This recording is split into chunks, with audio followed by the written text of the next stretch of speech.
અરે દાદા તો અઘરી મેટર છે હો. અઘરી મેટર છે એટલે તો તમને બોલાવ્યા. હાલો બધા થઈને પૈડું ઊંચું કરવી અને મમરાભાઈને બહાર કાઢવી. ના રે ના, એમ પૈડું ઓછું ન કરાય હો. પૈડું પડ્યું હોય તો મમરાભાઈને વાગી ન જાય. આ ઈ તારું હાસું. તો શું કરશું? એક કામ કરવી, દોરડાથી પૈડું બાંધીને ખેંચવી ને તો મમરાભાઈને ન વાગે. તો જાતું તમારી વાડિયાથી દોયડું લઈ આય. પણ એને હું કામ મોકલે? ઈ કાક ઊંધી વસ્તુ લાવશે તો. એ હાસુ. એક કામ કરો બકુલભાઈ, તમે જાવ ને જલ્દી દોરડું લઈને પાછા આવો ને. એ હારું. કેમ દાંત કાઢો? એ હમણે તમારે રોવાનું છે ને એટલે દાંત કાઢવી. એટલે એ અમે કાઈ તમને પૈડામાંથી બહાર કાઢવા નથી આવ્યા, પ્લાન બનાવીને તમને ઢીબવા આવ્યા. પણ મને હું કામ ઢીબો? રોજ મને છેતરીને પૈસા લઈ જાવ કા? ઓય બાપા, હવે તમને કોઈ દિવસ છેતરવા નહીં આવું બસ. ના ના, છેતરવા આવજો ને. ઓય બાપા, કે દુનાઈ આવા મોકાની વાટે હતા, આજ મોકો મળ્યો, આજ ઢીબી નાખવા છે. ઓય બાપા, મારી યારે તમને દુશ્મની મોંઘી પડશે હો. હે?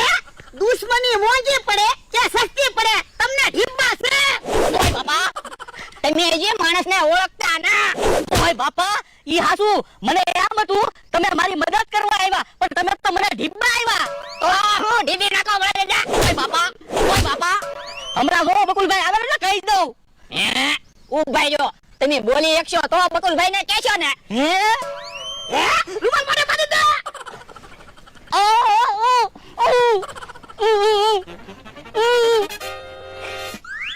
હવે બકુલભાઈને તમે કેમ કહો?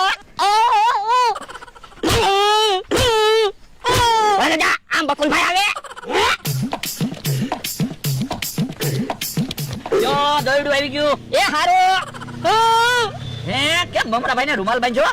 એ દેખાડો બહુ કરતા હતા, અહીંયા માણસો ભેગું થયું હોય તો. પણ ભલે માણસો ભેગું થાય, આપણે માણસોની તો જરૂર છે. પણ અમે બે સવી તો ખરા. હાલો તો દોયડું બાંધી દેવી અને મમરાભાઈને બહાર કાઢવી. પણ બકુલભાઈ એક ધોકાની જરૂર પડશે. હે ધોકાની કેમ જરૂર પડશે? એ ધોકા હારે દોરડું બાંધીને પછી દોરડું મમરાભાઈ હારે બાંધવું પડશે. હા કુકડા, જલ્દી ધોકો લઈ આય. હે મમરાભાઈ કેમ એમ બોલે? એ પૈડામાં હલવાઈ ગયેલા છે ને તે થાકી ગયા. ચિંતા ન કરતા, હમણાં હું ફટાફટ ધોકો લઈને આવું. હમણાં બકુલભાઈ ધોકો લઈને આવે ને પછી તમારી ખબર, ધોકે ને ધોકે ઢીબી નાખવા છે. બકુડો ધોકો લઈને આવે ને ત્યાં સુધી ઢીકા માર. કોઈ દી મારી સામે પાવર કરશો? થોડુંક શરીર છે તે બહુ પાવર કરતા હતા, આજ ખબર પડશે. કા હવે ખબર પડી ને, માર ખાવી તો માર કેવા વાગે. વાતું નથી કરવી, ઢીબી નાખ. એ હાલો. બળડા બકુલભાઈ આવે. પૈડામાં કેટલો વજન અને મમરાભાઈ નો કેટલો વજન. તો હું યો ધોકો લાવ્યો હું. હાલો હવે પૈડામાંથી મમરાભાઈને બહાર કાઢવી. બકુલભાઈ એમ પૈડામાંથી મમરાભાઈ બહાર નહીં નીકળે. કેમ? એ એક પેન ને કાગળ ની જરૂર પડશે. કા ભોળા દાદા? હા હા, પેન ને કાગળ લઈ જા. યો બોલો, પેન અને કાગળની આમાં શું જરૂર? એ પેલા નકશો બનાવવો પડશે, પૈડું દોરવું પડશે, મમરાભાઈ ને દોરવા પડશે, પછી ખબર પડશે મમરાભાઈ કઈ રીતે પૈડામાંથી બહાર નીકળશે. એ હારું તો જો હું પેન ને કાગળ લઈ આવું. મુંજા તાની, તમને કાંઈ નહીં થાય. હમણાં હું ફટાકે પેન અને કાગળ લઈને આવું. ભોળા દાદા લ્યો ધોકો. મમરો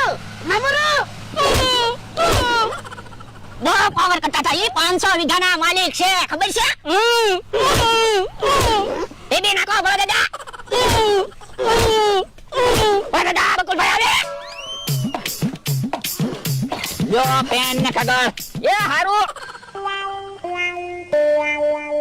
હે ઈ હું દોર્યું? એ પૈડું દોરું છું.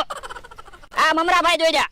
હે ભોળા દાદા, આપણાથી મમરાભાઈ પૈડામાંથી બહાર નહીં નીકળે. હું હે તો હાલો આપણે તો વાડીએ વયું જવું પડશે. એ હારું હાલ. યો બોલો, પેન મગાવી, કાગળ મગાવ્યું, દોરડું મગાવ્યું ને હવે કે મમરાભાઈ પૈડામાંથી બહાર નહીં નીકળે. રૂમાલ ખોલું. બકુલભાઈ ભોળા દાદા એના માણસે મને ઢીબી નાખ્યો. ક્યારે? હમણાં એટલે તો તમને વસ્તુ લેવા મોકલતા હતા ઈવડાઈ. હે એવું છે? હા ઈવડાઈ પ્લાન બનાવીને આવ્યા હતા મને ઢીબા. યો બોલો, ઈવડે ઈ ખરા છે. મોકો જોઈને ધોકો માર્યો. તો હું બકુલભાઈ ગમે એમ થાય મને પૈડામાંથી બહાર કાઢો હવે. આમ કેહા કાકા ને જમરૂ કાકા આવે એને કેવી. હું ઓલા નવી રમત ગોઠવી. એ રમત નથી ગોઠવી, મમરાભાઈ પૈડામાં હલવાઈ ગયેલા છે. મદદ કરો ને તો પૈડામાંથી બહાર કાઢવી. એ હારું. હાલો કેહા કાકા, પૈડું ઊંચું કરો. મમરાભાઈ લ્યો નીકળી જાઓ પૈડામાંથી. હાશ લ્યો. હમણાં તમે જોવો બકુલભાઈ, ભોળા દાદા એની ખબર. આ હિસાબ સુકતે છો તો હું કેદુના પાવર કરતા થા કાલ બકોડા ને તે એમાં ઢીબો છે હા મમરા ભાઈ તો હવે આપણી વાડીએ જ નહીં આવે બાપા